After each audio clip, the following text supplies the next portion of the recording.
انا النهارده طالع اتكلم عن الشخص اللي طلع قدام الكاميرا وفضل يعيط وفضل يعمل حاجات كتير، وانا واحد من ضمن الناس اللي صدقته وادعى على نفسه ان هو جاله السرطان والكلام دوت. فخد استضعاف ناس كتير، وناس كتير كانت اصلا بتخاف من الاندومي وخافوا اكتر بعد اللي انت عملته.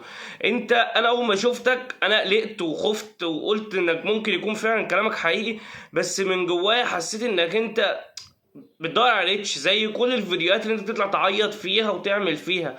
انت ازاي تطلع تعمل كده وتدعي على نفسك مرض ليه كل ده عشان ريتش؟ النهارده تفاجئ انك انت رافع بوست بتقول حقكوا عليا، انا دي كلها كانت تحاليل مبدئيه ومش مبدئيه، وبتتاسف للشركه عشان حسيت ان الشركه هترفع عليك قضيه.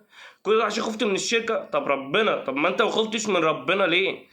ما تخاف من ربنا الاول. طب ما ممكن ربنا يبتليك فعلا بالمرض دوت. ليه انت اصلا تطلع تخوف الناس باللي انت عملته ده؟ يا جدعان المرض مش سهل، مش سهل انك انت تطلع تقول انا تعبان وعيان وبموت وتعمل كده، وفي الاخر تطلع تقول حقكم عليا انا كنت بهزر. ما ينفعش ما ينفعش ما ينفعش.